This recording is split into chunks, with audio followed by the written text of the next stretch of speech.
jërë ngeen jëf darak bu bari ba ñu jàppoon ca poorum Dakaaru ma ngay gilliwaat l'observateur moom la xëyee ubbil yéenekaay bi mi ngi ñuy wax ne coow loolee ndekete kenn fàttewu ko ndax Samba Sall juge d'instruction bu premier cabinet gannaaw ba mu liggéey ca dossier ba buukale ko ci la parquet bi santaane ñu taxawal ab commission rogatoire ngir ñu dem déglu ji doomi Italie yeeg doomi Allemagne yi ñu doon tudd ci yëf yi te mayoon leen ab liberté provisoire ba ñu delluwaat seeni kër journal bi fàttali ñu ne ci weeru juin 2019 ci la ñu jàppoon junni kiloy cocaïne ak fanweer ak juróom benn ca poorum Dakaaru amoon nit fukki doomi aadama ak juróom yi ñu ci jàppoon ñii ñu may leen liberté provisoire ñee ñu tegoon leen ci contrôle judiciaire ña ci des ñu tëye leen ci kaso bi mbir moomee nag l'observateur nee nañu yoon di justice ma nga ca di ko lijjanti ak Pastef gu mat sëkk njiital parti Pastef di Ousmane Sonko ay mbiram ma nga ca yoon journalisé ko moo ko bind ba xamal ñu ne tuumay viol ak menace de mort la ko seen nas ndaw su sant Sarr di toppee ba tax mu plainte ko ci section recherche bu gendarmerie ndaw si nee na Ousmane Sonko dafa daan ñëw ngir di maasew waaye heure bu maasew ba pare da ko naan bu mu ca yam na ko defal yëfi saay-saay xale bu jigéen bi ne viol googe Ousmane Sonko dëkke ak man mënatuma ko stress bu dul jeex la may def damaa dem léegi sax ba seexlu sama yaram te mënuma ko wax fenn ndax daf ma menacé ne ma lii bu jëmee kaw dama lay rey moom xale bu jigéen bi tuumaal Ousmane Sonko ak femme bi moom salon de massage bi mu doon liggéey Les Échos nee nañu gendarme yu section recherche yi déglu nañu leen démb ci lu yàgg ki ñuy tuumaal viol ak menace de mort di Ousmane Sonko yéenekaay bi nee nañu bi ñu ko laajee li mu leen tontu moo di moom Ousmane Sonko yëgugul ab plainte bi ñuy wax gisagu ko ñu gis ci xët mu njëkku Libération leneen coow lu nar a teere ji ci yoon coowal ARTP ak Expresso journal bi mi ngi ñuy xamal ne ARTP ci pexe nanguwaat licence ba mu joxoon Expresso ca la nekk li ko nar a waral bokk na ci défaut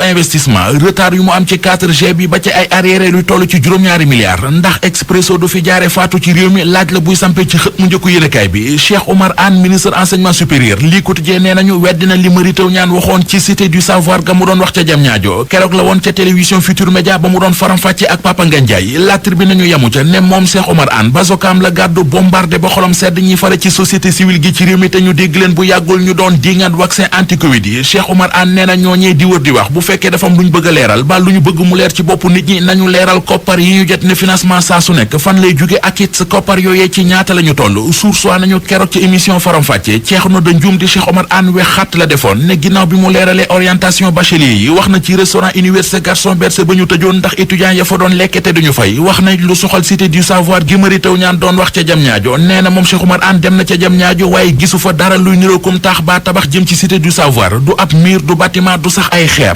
professeur Souleymane Bachir Diagne xëy na séq waxtaan wu yaatu ak waa l'Observateur waxtaan nañu ci mbiri Diary Sow waxtaan nañu ci réseaux sociaux yi waxtaan nañu it ci coronavirus bi ak ñàkk yi ci séntu coronavirus boobee enquête dina kay nee nañu ñi mu indil ab coono bu dul jeex bokk na ci ñi amee feebaru cancer ci réew mi ndax Covid-19 bi tax na dépistage yi ñu ci daan def dafa wàññeeku tax na it ba ñuy amee cancer amatuñu xaalis bi tax ñuy def seenub traitement ni mu waree jeneen joote ju ci dolleeku te cancérologue bi di Abdoul Aziz Kassé xamle ko ci enquête dina kay moo di nee na malade ñu ci bari guddi gi ci lañ daan faral di ñëw ngir mën a faju te loolee mënatuñu ko li coronavirus bi di def ci réew mi ak bakkan yi mu fi jël la si ne kay nee nañu li cancer bi di rey moo ko ëpp ndax ci atum 2020 gii ñu génn feebaru cancer bi faat na ci réew mi juróom-ñaari junniy doomi aadama ak juróom-ñetti téeméer ak juróom-ñeent fukk ak ñett. Comptoir commercial de plomberie du Sénégal CCPS seen gamme Opalia ak seen savon de Marseille créole ñoo leen doon may li ci yéenekaay yi.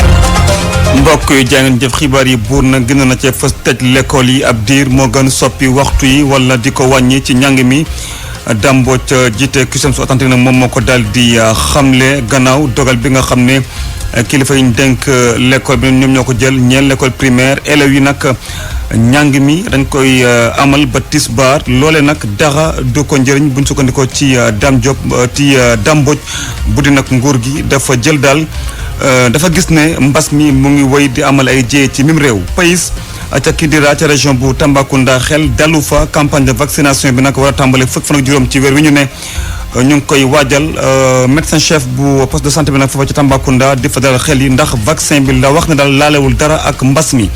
liggéeykatu SNHLM ne daal seen kilifa di Mamadou Diagne Sy Mbeng ak secrétaire général bi daal ñu ngay def lu ne bay caxat-caxatee li nga xam ne mooy seen moomeel ñu daal di xamal ni lu mel nag ci ab communiqué mbokk jàngeen jëf mu nekkoon xibaar ci yaatal Seydou Nourou Ba ci micro bi technique Abdou Thiam ci kanam incha allah penco parce que xibaar yi tëj l'école yi ab diir moo gën soppi waxtu yi wala di ko wàññi ci njàng mi Dame Mbodj jiite CUSEMS authentique moom moo ko daal di xamle moom dafa jàpp ne nag gannaaw dogal boobee kilifa yi ñu denk njàng mi ci l'école élémentaire rawatina tak looy daal dafa jàpp ne élèves yi jàng wàcc tisbaar dara du ko njëriñ bu dee nguur gi jàpp na ne mbas mi mu ngi woy di def ay jéey ci mim réew. pays ca Kidira ca région bu Tambacounda xel dallu fa jëm ci campagne de vaccination bi fukki fan ak juróom ci weer bi ñu ne la war a tàmbale médecin chef bu poste de santé boobu nag foofa ca Tambacounda di dalal xel yi ne vaccin boobee laalewul dara ak mbas mi. ñi nag di liggéeykatu SNHLM syndicat yi foofee nag gis ne kii di Mamadou Diagne Sy Mbengue jiite leen ak secrétaire général am ñoom ñoo fa daal nekk di caxate li nga xam ne moom la société bi moom ñu ne nag loolee daal faw ñu jot ci ñaareelu pàcc xibaari tàggat yaram yéen kaay yeeg Mamadou Mouhamed Ndiaye asalaamaaleykum.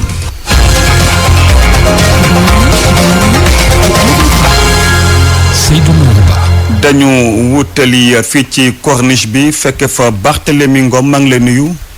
waaw Seydou maa ngi lay fay. ñu ngi ñuy xibaar ne daal am na yëngu-yëngal ci corniche bi fan la exactement. waaw c'est juste à hauteur de Soumbédioune ci corniche bi parce que depuis ce matin dañoo barré tali bi di manifester. apparemment litige la bu am ci benn kër benn immeuble boo xamante ni dañ ko jaayoon léegi dañ ko jaay ba pare le gars voulait récupérer sa maison. boobu ba léegi ñu leen di jox sommation ñu bañ a dem léegi nag ce matin police jékki-jékki débarqué matin selon nos informations. daal di mën a waa kër gi yëpp yóbbu am ñu mën a moo tax quartier bi solidarisé wu. ñu génn daal di manifester léegi nag taal nañ ci biir tunnel bi ak ci kaw donc oto yëpp kenn mënul dem kenn mënul dikk mu ngi situation yoo xamante ne daal métti na jaxasoo na surtout ci chauffeur yi parce que police a ngi fii di sànni ay. mais Barthélémy waa koñ bi ñoo gën di manifester. waaw ba ay waa koñ parce que ñoom ñee jàpp nañ leen ba yóbbu. donc xam naa solidarité entre cohabitants. entre voisins moo tax ñu booy dugg ci. donc situation bi noonu la demee ñu taal ay pneu fii le temps parce que sànq ñu ngi doog a yegg si nii. mais jot nañ ci glané quelques informations ba léegi boo yaa ngi ne di sànni xeer. police nga ne di leen di tontu ak ay grenades lacrymogènes situation bi daal jaxasoo na fii parce que embouteillage bi metti na lool ba léegi ñu ngi taal. police mu ngi xool stratégie bi muy mettre en place pour mën a dégager yoon bi mais xam naa ne au vu de la situation ça risque de ne pas être facile surtout que ci biir tunnel bi kenn mënu fi jaar parce qu'il y a du feu ci kaw également dañu fatal donc que ce soit ci biir tunnel bi que ce soit ci kaw également dañu ko taal juste à hauteur de Soumbédioune. jaajëf Barthélémy nga xam naa ci kanam incha allah kon mu ngoog xibaar bi daal nekkoon fii ci Soumbédioune ab litige daal ci benn kër ñu ñëw daal jël ña fa newoon ndax dañ fa waroon a jóge bu yàgg waral ba waa koñ bi génn di fa manifester juróom-ñetti waxtu teg na ñeent simili fii ci RFM. rajo askan wi. Serigne Moustapha Jamil Sy di doom di ci ndem si yàlla ki fi nekkoon xalifa général de Tidiane sëñ Mansour Sy borom daara ji gën na àdduna niki démb ca hôpital principal feebar bu yàggul moom moo ko daal di tëxaloon ba mu jar fa ñàkk bakkanam ñu koy jàllee ci turu Futurs Médias CUSEMS authentique nag ne am na mbetteel ci dogal bi nga xam ne kilifa yu ñu dëkk nangami fii ci Ndakaar ñoom ñoo ko jël maanaam xoolaat waxtu yi te l'école élémentaire secrétaire général bu CUSEMS nag jàpp ne nguur gi daal li mu waroon def mooy tëj l'école yi bu dee jàpp ne daal ñaareelu vague mbas mi mu ngi def ay njombe ci mim réew dàmbooj ñu déglu ko. lii nu def ñoom du dara loo xam ne dana jur njëriñ ndaxte ay tappale kese moo ko lal leer na mu ne ministre éducation nationale mu nekk ci ginnaaw bu ko defee ci kanam tuuti ñu def loo ko yeneen inspection d'académie comme niñ koy def loo gouverneurs yi bu ko defee ñuy jël seen i décision ndànk-ndànk par rapport ak seen i objectif bopp yoo xam kenn gis ci sa bopp ñun leen jàpp mooy li ñu waroon a def mooy te ñëpp di ko xaar jàngalekat yëpp di ko xaar mooy ñu ngi ci vacances yoo xam ne dañoo fekk virus bi di gën a rey di gën a yokk ci dëkk bi li ñu doon xaar mooy ñu yokk vacances yi au lieu ñu reprendre altine ñu yokkaat ci au moins ñaari semaine bu ko defee ñu xool lu ñuy def ba vraiment dellu ci école yi def désinfection bi ñu war a def daal di tamit fexe ba nga xam ne protocole sanitaire ba kenn respecté ko xale yi takkuñu seen masque kenn raxasuwul kenn sorentewul ñu jël ay matuwaay yu mel ni tas classe yi ak yeneen mbir yoo xam ne dinañ ko mën a def bu ko defee bu ñuy dellusiwaat fii peut-être ñaari semaine loolu xëy na mën naa am andi benn jeexital bu muy am ci nii xeexe mbas mi waaye delluwaat ci école yi pour que ñu yokk rek waxtu jàng yi benn waxtu ci bis bi ba ko defee liñ daan xale yi daan ñëwaat ci bu ngoon gi bu ñu daan wàcc dañ daan ñëwaat ñaari fan ñu ne loolu dindi nañ ko ci daara yi lalu yi kooku yëfi tàppale dong la ak mel ni kuy def dara te defoo dara kon ñun jàpp nañ ne lii amul benn njariñ li ñuy xaar ci ñoom mooy bu dee li ñu wax dëgg la mooy ne virus bi mi ngi rey ñu bëri ci Sénégal et que vraiment jafe-jafe yi yim nar a andi ci réew mi musiba la nar a andi kon li ñu doon xaar ñoom mooy ñu tëj école yi. Université Gaston Berger bu Saint-Louis foofu nag restaurant yi lañ leen tëj ci diiru 24 heures loolee amoon waaye daal dañoo mujjee jëlaat seen i service foofe nag gannaaw dogal bi nga xam ne daal dañ ko jëloon ay waxtaan daal jot na ci am waaye ba tey ñii di étudiants yi daal dañoo daal dellu ci lu ñu waxoon mooy dem restaurant te duñu yóbbaale ticket Mouhamed Nabi Silla. restaurant universitaire yi kilifa yi tëjoon ñu jot ko tijji ci alxames ji ci université bu Ndar.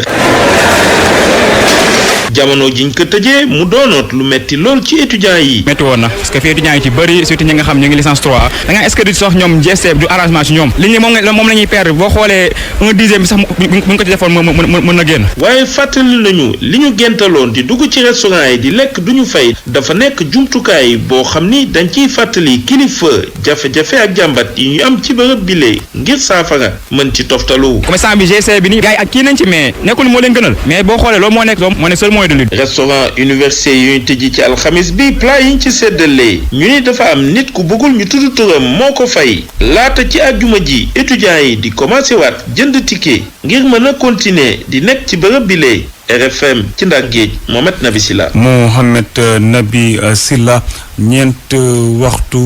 wala juróom-ñett waxtu teg na juróom-ñaari simili fii ci RFM. pour man RFM mooy rajo bi gaaw ci xibaar yu wóor. RFM xibaar yu wér te wóor. ñoo waxtaanee syndicat bu ëmb liggéeykatu SNHLM li ñu bëgg daal mooy ki leen jiite di Mamadou Diagne Sy Mbengue daal di jóge ca bopp société ba ndax dañ koy daal joxuñ baaraamu tuuma ne moom ak secrétaire général daal ñu ngay def lu ne di caxat-caxatee moomeelu société bi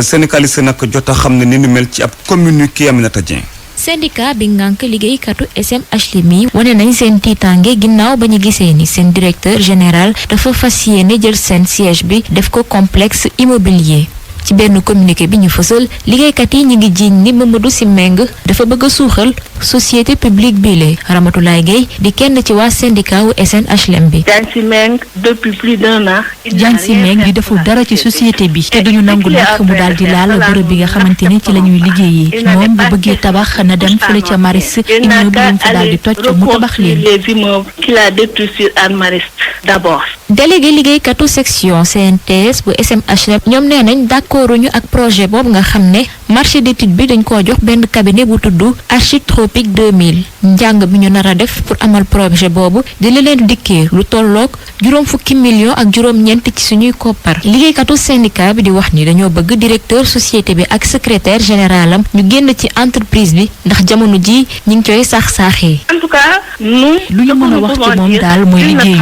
ndax buñ ko fi falee ak léegi ëpp na at mi man gisuma dara lu mu def ci boîte bi ñun daal li ñuy sàkku rek moom mooy mu daal di dem moom ak secrétaire général bi di Modibo Sarr. monsieur Modibo Sarr. syndicat bi nag moom nee na dina génnee yeneen i luubal yu directeur bi ak secrétaire général am def jéem nañoo woo directeur général bi ñu tudd ci mbir mile waaye mënuñoo fexe ba jot kii di Mamadou Diagne Sy Mbengue. ba tey ci xibaar yi ñaari woto yu pouponnière wala fa ñu dénkaane bébé yi ñu koy wax vivre ensemble fa ca Mbour la yoon teg loxo la nag gannaaw am ñàkk déggoo boo xam ne dafa amoon diggante ka fa doon liggéeyee ak direction ba moom mi fa doon liggéeyee nag moom moo yóbboon ca yoon pouponnière boobee ndax dañ ko dàqoon ci lu jaaxul yoon procès bi nag amoon na ba mu sax daal di ko gagné waaye ñeenti at tey muy xaar dogal bu jóge ci justice Mbour Abdourahmane Diallo. ñaari oto waa pouponnière vivre ensemble bu Mbour la yoon daal di teg loxo coow li nag bi mu amee ëpp na ñeenti at ndax waa pouponnière bi ñoo daal di dàq kenn ci seeni chauffeur boobu jàpp ni ñu ko dàqee jaarul yoon li ni mel sax a tax mu daal di leen yóbbu ci yoon daal di koy jox dëgg ginnaaw bi ñu àttee ñaari yoon mbir yi pouponnière bi nag waroon ko fay ay ndàmpaay waaye bu ñu sukkandiku ci ay kàddoom joxuñu ko ndàmpaay yi nga xam ne moom lañ ko waroon a fay li ni mel naka tax chauffeur bi daal di toog xaarandi lu yàgg laata muy waxtaan ak ay avocat am ñu daal di dem fi nga xam ne moom mooy pouponnière bi ànd ak huissier de justice ak waa police ngir mën a teg loxo ñaari oto yi nga xam ni pouponnière bee ko moom responsable pouponnière bi nag di ñaawlu mbir bi ni mel ñuy xamle ni li nga xam ni waroon na leen ak seeni liggéeykat boo woon def nañ ko ba noppi dafa fekk rek waa ji jamono yi nga xam ni foofu la doon liggéeyee dafa ameloon banque bor li ni mel a taxoon bi ñu viré xaalisam ci comptam banque daal di jël li nga xam ni loolu la fa moom li mu jot a dese bariwul li ni mel naka taxoon mu yóbbu leen ci yoon ñoom sax ñu jàpp ni buñ ko fayaatee dafay mel ni ñaari yoon lañ ko daal di fay. RFM Mbour Abdourahmane Diallo. fii ci Ndakaaru ñii di liggéeykatu Dakar Plateau nag booloo ci ab kuréel bu leen ñii di commerçant yu Dakar Plateau booloo ci ab kuréel bu leen boole des commerçants gën ci Sénégal nag maire lool kii di Aliou Ndoye di seen maire ndax moom it la leen fa bëgg jëlee ca boori jàkkay Cendem ndax daal dañ ko bëgg a defaraat waaye commerçant daal di bañ ba futun loolu daal du fi am ñu sax bëgg. ñu amalee mesure d'accompagnement ngir jàppal leen ci seen i liggéey Omar Cissé moom mooy directeur exécutif bu ACIS fii ci foofee mu ngi ci jokko beeg El Hadj Ndete Diop. boo tënkee wax ji mooy da ngeen war a jot ci voie publique bi waaye fii itam penc la moo xam ne dañoo bëgg a restaurer penc bi loolu mel ni ne dafa ko def ci programme am ñu ne ko d'accord ñun de association des commerçants industriels du Sénégal dañoo yàgg a wax ne toog ci voie publique bi du yoon waaye nag teguñ ko suñu bopp kon buñ ko war a jóg dañ ko war a jóg avec la manière marché Sandaga ngi noonu loolu la ñuy waxoon bi ñu koy dindi ne woon dañuy profité waale tabax fa centre commercial boo xam ne danañ dégager voie publique ñu ne on est preneur buñ mënoon tabax centre commercial boo xam ne dana jël ñu nekk ci voie publique yi yëpp waxuma la sax Sandaga rek waaye li ko tàmbale rond point Sandaga ba kër Sëriñ ba suñ koy amee ñun on est preneur comme nee na nag am na projet tabax ko lancé na la appel d'offre ñi soumissionné sous peu de temps dañ def déploiement wax dëgg yàlla xanaa war nañoo mën a waxtaan woo xam ne entrepreneur bi dana war a mën a tabax yëf yi balaa 3 ans maximum waaw ku fi nekk 50 ans ci lii xanaa buñ la waxee ne la may ñu 3 ans lii pare ñu dem fa xanaa wax dëgg yàlla war naa yomb waaye ñun dañoo gis ni xaj na ban leneen la xaj na daal dafa bëgg a restaurer peut-être tey ci nii coûte que coûte que il faut que ñu jógee fi bu saa dugg suñu ñu faa dem xam nga lu tax ñañ fa njëkkoon yóbbu jógee nañ fa kon ñun waxuñ du ñu jóg ci voie publique bi mais dañ ci jóg ak la manière lii moo ñu jaax boole ak moom. ak RFM kumpa jeex na. médecin chef bu district sanitaire bu Tambacounda nag di dalal xelu askan wi foofee vaccination maanaam ñàkk mi mu ngi wax a tàmbalee fukki fan ak juróom ci weeru février bi ñu ne waaye nag mu ngi jëm ci fièvre jaune wala pays waaye du Covid bi Cheikh Tidiane Gadiaga di o askan wi daal di ñàkku ji mu ngi ci micro beeg Moussa Oumar Gueye. aussi bëggoon nañ di profiter pour rassurer waat encore une fois population bi par rapport à ce vaccin qu'on est en train de faire. di fàttali ne que Sénégal pays la boo xam ne pays bu assez responsable boo xam ne si jamais tey jii ñu dugaloon beneen façon vaccin ci biir dëkk bi dinañ informer toutes les parties prenantes ñëpp dinañ ko yëg ba tey jii ñu am la bonne information mais di rassurer waat encore une fois que campagne bi ñuy def ci 2 régions yi c'est une campagne boo xam ne dañuy xeex lu jëm fièvre jaune parce que tey jii bu ñu jógul taxaw xeex fièvre jaune ak risque yi nga xam ne évalué nañ ko dans ces 2 régions il y a de fortes chances à ce que ñu am épidémie de fièvre jaune ci période bi ñuy wax période de haute transmission te duñu xaar ba yegg si foofu pour def campagne bi donc loolu moo tax ñu rassuré waat encore une fois population bi pour que ñu génn dem au niveau des sites de vaccination ñu bénéficier wu ci vaccin bi pour que épidémie bi nga xam ne ñi ngi ragal mu am ci zone yi donc duñ ci yegg donc loolu daal la ñuy ñaanal encore une fois population bi di leen rassurer waat par rapport donc à cette campagne de vaccination bi nga xam ne ñu ngi koy dérouler au niveau du pays. ñoo dal di toppatoo ni mu waree ñi amee mbas mi di ay cas yu garaaw ci centre de traitement épidémiologique foofu ca Kaolack loole nag mooy li nga xam ne daal mooy kaka jiite bëgg te sax mën na ne ci njàppale ñii di bonne volonté yi am na tey ay bés CTE ba mu ngay jot ay matériel maanaam ay équipement yu am solo ci mel ni ay lal ay aspirateur ak yeneen Ibrahima Diamé. bërëb bu fajukaay bi ñuy duppee CTE bu hôpital régional bu Kaolack nag li muy dalal ci ay malade néew na lool buñ ko méngaleek lim bi ñu jot a am ci diwaan bi ak ni fi feebar bi di lawee moo tax ñi jiite l'hôpital bi nag daal di def lépp ngir ñi nga xamante ne fii lañ leen di internet ñu mën a am paj bu mucc ayib Khadijatou Sarr Kébé moom mooy directrice hôpital El Hadj Ibrahima Niass. xam nga bi ñuy doog a door dañoo amoon fukki lal ak juróom-ñaar yoo xam ni fukk yi am na oxygène juróom-ñaar yi simple la ñaar yi di des lits de réanimation mais bi ñu demee ba ci jamono ji ñu ni dañuy fexe ba yokk lal yooyu parce que demande bi yokku na ndax li ñu bëgg mooy cas yi région bi surtout les cas graves des fii hôpital El Hadj Ibrahima Niass ñu mën koo jël ni ñu koy mën a jëlee fépp. mu mel ni nag seen orientation bi la ay doomu Kaolack ñoo ngi ciy jàpp bu baax a baax ci CTE bi la ginnaaw bi ñu defee réception ay lalu réanimation lu yàggul dara daal dinañ jotaat beneen loowu matériel bu nga xamante ni dina am solo lool ci way feebar yi nekk ci situation bu graaw mel ni kon ay moniteur de réanimation kii di Pape Samba bi tey doon avocat moom moo leen ko jàppale. parce que ñun dañuy nekk malade fii lañ dëkk suñuy waajur suñuy parents suñuy mbokk bu ñu feebaree fii lañ leen di fajee loolu moo tax ñu xalaat ne léeg-léeg dafay baax ñu dellu si fii hôpital yaa ngi Dakar waaye ku nekk war nga dellu fi nga dëkk pour di yëngu ci noo leen mën a jàppale. centre des épidémies bu hôpital régional bu Kaolack nag ci xayma mu ngi am 20 place ñu bëri ñu amee feebar bi ci diwaan bi ci seen kër ya lañ leen di fajee ñeneen ji ci structure privée yi Ibrahima Thiamé Kaolack rajo Futurs Médias. nappkat yi fii ci Soumbédioune nag ñoom kafewuñu dara kàddu yi nga xam ne ANACIM moom moo ko yëkkati gannaaw ba mu leen artoo ñu bañ a dem géej ndax na fa yëf yi nar a demee narul neex ñoom nag dañoo fas yéene daal jël seen i kàkk denc ko ndànk laata ñuy am mbetteel ci bu ñu demee géej kon daal ñett fan daal yoo xam ne ñu koy chômer naam sax dina am njeexital ci seen i liggéey am na ba. ay gaal yu rangaloo ci plage bi ay nappkat yu tersi ay client ak ay jaaykat nekk di wéccu ay kàddu ci anam bu xumu fii ci quai de pêche bu Soumbédioune.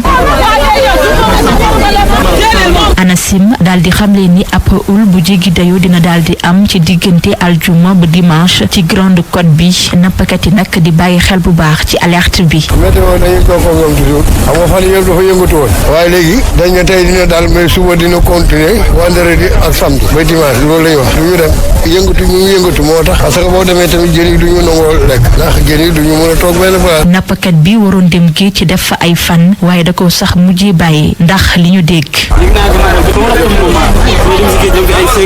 Lamine Sow daal di sol ab costume marron ak cravate bu noir nappkat bi nag demul ci alxamis bi géej ndax bëggul rek jël benn risque waaye mu ngi xalaat itam seen koom-koom bi nar a wàññeeku. looloo tax man demu man sax géej man te suba du ma dem ba lundi metti parce que ñun ci géej gi lañu yaakaar bu géej gi amul dara ñun duñu am dara. géej bu yëngu ànd ak ngelaw gu bëri ANACIM daal di koy xamle mu nekk nag loo xamante ni nappkat yi féete Soumbédioune ñu ngi ciy bàyyi xel bu baax a baax ngir rek bañ ay loraange.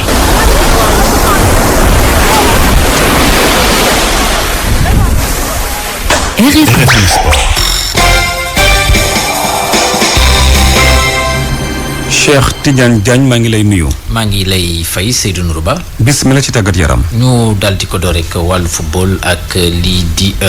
tournoi qualificatif bu Coupe d'Afrique des Nations U17 zone UFOA A Sénégal nag moom mooy daal di dalal yile jongante ni ki tey yi sax lañ koy daal di door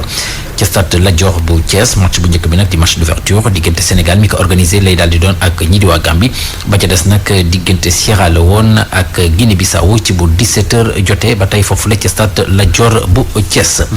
ñu daal di waxtaanee kii di maître Augustin Senghor di jiitu fédération sénégalaise bu football daal di samp itam ndëndëm ngir daal di wuutu kii di Ahmad ca bopp confédération africaine bu football am na itam yeneen ñaari candidat ku ci mel ni Patrice Motsepe di doomu Afrique du Sud ak Ahmed Yahya di doomu Mauritanie. moom nag Augustin Senghor jamono gi ñuy wax ak yéen ma nga ca Cameroun ci Coupe d'Afrique des Nations bi di CHAN bi nga xam te ñu ko fay organiser final gi ñu nar kaa amal kon bokk niki dimanche gi incha allah ci diggante Maroc mi nga Ankara ak Mali moom nag ci yoon googule dafa fas yéene amal li nga xamante ne moo di conférence de presse ngir daal di dellu ci li nga xamante ni daal moo di mbébétam ci kaw bi ñu ko joxee li nga xamante ni moom moo di confédération africaine bu football moom Augustin Senghor niki ëllëg ci bu 16h30 jotee di heure Dakar 15h30 ci heure Yaoundé ci la kay daal di amal googule conférence de presse. ñu wéy ba tey di waxtaane wàllu football ak di 22e journée bu Premier League di championnat bu Angleterre ñi ki dem naka la ñu ko doon jeexal jàppale ni Chelsea ci jogante ko doon dox diggante mag ñi di waa Tottenham Chelsea moo ci mujj am ndam benn bal ci dara ñoom nag gannaaw ba ñu amee ndam jëlee ñu nga féetee ci juróom-benneelu place bi ci classement bu championnat bu Angleterre nga xam te ni Manchester City moom moo ko daal di jiite ca Espagne Coupe du Roi tey jii ci ngoon quart de finale diggante Betis Séville ak ñi di waa Atlético Bilbao itam dañu daal di amal seen jongante championnat 22e journée tey jii ci ngoon diggante Alaves ak Valladolid ci bu 20h jotee championnat bu Italie ñoom ñu ngi seen 21e journée Fiorentina mu nga féetee ci 12e place bi moom dana tase ak Inter de Milan féetee si ñaari place bi tey jii ci ngoon ci bu 19h45 jotee. ci Allemagne ñu ngi seen 20e journée seen championnat 19h30 tey jii ci ngoon diggante Hertha Berlin ak Bayern de Munich féetee ci place bu njëkk bi. ñu daal di waxtaanee wàllu Ligue des champions ci weeru février bi nag dañuy daal di sóobuwaat ci nga xam te ne moo di jongante yi tombeek lii di 8e de finale yi Liverpool moom dana tase ak doomu Allemagne yi di waa Leipzig waaye boo mooy nag jafe-jafe dana ca am ci déplacement Liverpool foofu la ci Allemagne ndax mesure de restriction yi nga xam te ne daal jël nañ ko tamu ñeel li nga xam te ne moo di lii di coronavirus bi ba tax na nag ñi nga xam te daal ñoo di waa Liverpool foofu rek ñu mën a am ab dérogation nga xam te ne moo leen mën a permettre ñu mën a dugg foofu la ca Allemagne ndax dogal yi nga xam te ne jël nañ ko ndax xam ngeen ni lii di variant Covid bi moom jamono gi ma ngay lëmbe foofule di Angleterre. ñu daal di dellu suñu réew waxtaanee wàllu football de plage wala boog beach soccer équipe nationale bu Sénégal nag di waajal jongante yi nga xam te ne moom moo nekk ci kanamam ci yoon googule sax am na ay coppite yi nga xam te ne daal indi nañ ko ci lu jëm ci wàllu calendrier bi ba tax na kii nga xam te ni moo di seen entraîneur ci Ngalla Sylla am na ay kàddu yu mu jot a yëkkati ñu déglu ko ci micro Abdou Diouf Junior. regroupement tubaab jalaaw bi dañ ko mujj woon a changé indi ko fii si cité Elia Diène au lieu ñuy def sax interne doon tëj xale yi ba semaine bi jee dañ leen mujj sax defal externe parce que tubaab jalaaw dañu wax nañu après dafa am équipe boo xamante dafa war a loger tournoi il faut mooy U17 yi comme dafa war a commencé am équipe bu foora ñoom su ma juumul sax équipe bu guinéenne bi lañ ñu waxoon donc il fallait aussi ak pandémie bi fi mu toll ñu bañ fa regrouper ñu ñëpp donc loolu aussi comme pour 2 semaines le temps que tournoi bi jee le 13 ñun le 15 ñu dem foofu continuer suñu liggéey man bi ma ko waxee sax laa ni loolu du amul problème léegi le plus important rek mooy ñun na xale yi entraîné après si lañ ma wax ne naa def externat maa ngi proposé ñu def externat bi si lañ commencé na def regroupement externat bi externat nag mooy xale yi dañuy ñëw entraîné suba gi au lieu ñu loger après dañ doon ñibbiwaat donc loolu def nañ ko lundi ba jeudi bàyyi xale yi ñu dem léegi nag te ñoom suba dinañ récupérer si ajuma ji bu ko defee ajuma bu ko defee samedi ak dimanche ñoom dinañ mën a dem si seen club bi football foofu c'est que championnat bi aussi ñu ngi seen 3e journée donc je pense que ne loolu lañ def semaine bi di ñëw aussi dañ koy defaat le temps que tournoi bi jee bu ñu paree nag ba le 13 fekk tournoi bi jee incha allah U17 yi ñun nga xam ne dinañ mën a dem nag tubaab jëlaat tranquillement vers le 15 pour continuer sunu liggéey foofu incha allah. ok sama waa ji fii lañ koy daal di yamale xibaaru tàggat yaram. jaajëf Cheikh Tidiane Diagne. pour man RFM mooy rajo bi gën a jege askan wi. RFM rajo bi jaamu seen soxla. xibaar ñeel caada ak Fama John. daleen ak jàmm ñi yëngu ci wàllum aada ak cosaan amati naqar Amidou Touré bu groupe Touré Kunda fësoon loolu ci Sénégal Casamance rawatina génn na àdduna moom nag mu nga faatoo démb ca Paris. démb nag la ñu denc Abdoul Aziz Mbaye ki fi nekkoon jëwriñ géer wàllum culture nag ma ngay noppalu ca sëg ya nekk ca Yoff démb nag ñi yëngu ci wàllum aada ñu bëri nag delloo nañu ko njukkal ñu wax ci juróom-ñaareelu édition festival international des textiles extraordinaires édition bu ren bi dina am ñaar fukki fan ak ñett jàpp ñaar fukki fan ak juróom-ñett ci weerum novembre fii ci Sénégal ñu war ko amale ci musée de civilisation noire festival ba nag thème bi ñu tabb moo di mbëggeel Sona Mané fekkee na conférence de presse directeur général bi musée ba ñu teewlu ko. Sénégal dafa fas yéene organiser festivalu international des textiles extraordinaires même bu fekkee ne feebaru coronavirus bi jugeegul ci dëkk bi Amidou Bokoum di directeur général musée bi mu ngi dalal xel yi nee na dinañ jël seen matuwaay ngir mën a amal festival bi ci anam yu mucc ay. on organisera. dinañu amal xew-xew bi bàyyiwaale xel itam tere yi nga xam ni ñi ëmb wàllu wér-gu-yaram ci àdduna wërngal këpp muy organisation mondiale de la santé ñu ngi koy tere muy ci suñu réew muy ci bitim réew comme ni ngeen ko xamee ubbiwaat nañu musée bi te bàyyi xel bu baax a baax digle yi waa organisation mondiale de la santé. festival bi dinañ ko amal ñaari at yu ne waaye ren Sénégal lañ tànn ngir mu dalal festival bi directeur musée bi di ñu xamal lu tax taamu Sénégal. soleen boo ko gis rek am na foo ko mën a féetale costume chinois bi ak costume sénégalais bi ak français bi ak mongol bi du benn bu ñu tegee sax costume bi fekk amul bopp amul dara di nga xam ne lii sénégalais la ou bien lii chinois la ou bien lii français la et cetera et cetera. musée civilisation noire dina ànd ak musée Théodore Monod ngir amal festival bile ñoom ñi leen sax ñu ngi xamal ni du première fois ñuy bokk ci festival bi ñu sukkandikoo ci El Hadj Malick Ndiaye conservateur ci musée boobu. musée Théodore Monod tàmbali na ba pare parce que exposition bi nga xam ne moom moo am Clermont-Ferrand musée Bargouin ñun am nañu benn œuvre boo xam dañ ko abale et c'est pas la première fois parce que 2016 doon fàttaliku am na benn exposition bu rëy boo xam ne doon wane suñu collection textile ñu tuddee woon ko textile étoffe graphisme et société boo xam ne c'était à l'occasion conférence préfiguration bi ñu defoon pour tëral musée des civilisations noires donc nga xam musée Théodore moo nekkoon premier partenaire bi. juróom-ñaareelu édition festival bi di wax ci wàllum textile ci musée des civilisations noires lañ ko nar a amal te mu ren bi di mbëggeel musée bi fas yéene jox gëddam xeetu tissu yi nga xam ni nit yi dañ ko fonk. jërëjëf Sona Mané Mbagalo Seck day dakkal way yi mu def ba jëmi jamono buñ sukkandikoo ci artiste bi nga xamante ni ñu ngi kaa dàkkantale la diva à la voix d'or moom nag jafe-jafe ci wérgu yaramam moo dem ba jàpp baatam yenn saay ba du mën a way na mu ko sàkkoo ñu koy ñaanal nag mu dellu siwaat ci li mu gën a gaawee ci scène musicale bi li mu nekkoon seen chronique culture ba altine ak jàmm.